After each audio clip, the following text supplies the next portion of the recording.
Salut à tous, c'est Axel de testmobile.fr. On est au MWC 2014 sur le stand ici de LG. Alors j'ai dans la main le G Pro 2 qui est un appareil très haut de gamme, blindé de fonctionnalités, mais normalement il n'arrivera pas en France. Donc je vais passer un petit peu de temps dessus, mais je vais essayer d'aller relativement vite, même s'il y a beaucoup de fonctionnalités.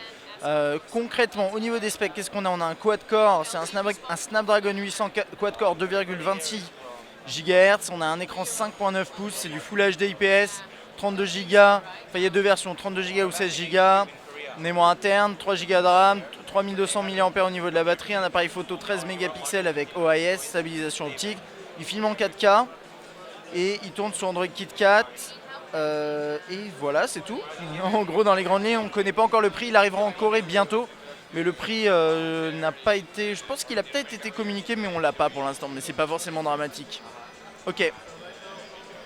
Au niveau du design, ça reprend la logique générale de ce qu'on a vu chez LG ces derniers temps. Là-haut, quelques capteurs, sortie audio, caméra frontale. Alors là, hop, il y a un système qui s'appelle Knock Code pour unlock son appareil. Vous pouvez aussi utiliser le double tap comme ça. Mais vous pouvez utiliser aussi un système de code, mais en tape. Donc il faut taper en faisant une forme spécifique et ça va déverrouiller l'écran. C'est pas mal, c'est assez intelligent. Ça s'appelle Knock Code. C'est une sorte de variante de Knock On, mais avec un code quoi. Là on a les boutons là qui sont complètement personnalisables. Micro USB. À droite on n'a rien. À gauche on n'a rien. En haut on a le jack 3.5. Port infrarouge, micro secondaire, les boutons à l'arrière qui ont été légèrement retravaillés, ils sont peut-être petit finish métallique mais c'est du plastique, l'APN, le flash, LTE-A, donc LTE Advanced, de mémoire jusqu'à 150 mégabits théorique.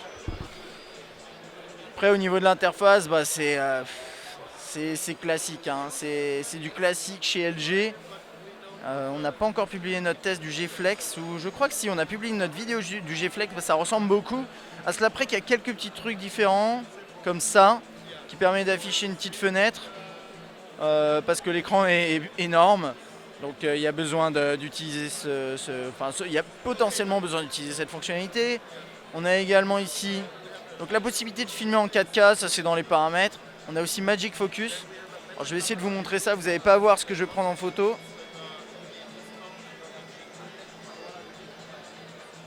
Je viens de capturer une image et je peux faire le focus sur le type là et je peux revenir ailleurs comme ça. Voilà, vous avez différents niveaux de focus. Ça prend une séquence d'images avec différents focus. Il n'y a rien de technologiquement impressionnant. C'est juste que le processeur est capable, désolé là je me fais pousser, le processeur est capable de générer autant de photos aussi rapidement, mais c'est une séquence de photos. C'est comme une rafale mais avec différents focus, mais c'est quand même sympa. Qu'est-ce qu'on a d'autre?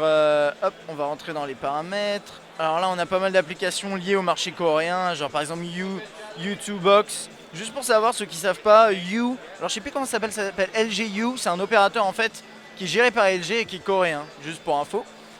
On a un système audio qui permet de générer 1 watt au niveau du son. J'admets là j'y connais pas grand chose donc je vais pas m'avancer là-dessus, mais il peut filmer également en 120 fps, ça peut être intéressant.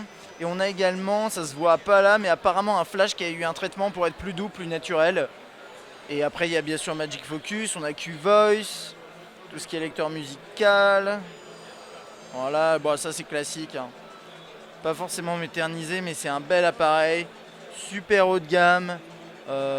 Avec beaucoup de fonctionnalités, mais là ce qui n'arrivera a priori pas chez nous. Alors rappelez-vous le G Pro, sa première édition n'était pas prévu pour chez nous et il est arrivé après quelques mois, donc peut-être que celui-là arrivera, mais d'après ce que j'ai compris le G Pro c'est pas excellemment vendu, peut-être n'a pas été autant vendu par rapport à ce qu'ils espéraient, donc je ne sais pas s'ils reproduiront le schéma en Europe avec cet appareil. Enfin bon voilà, ça c'était pour ma petite présentation du G Pro 2.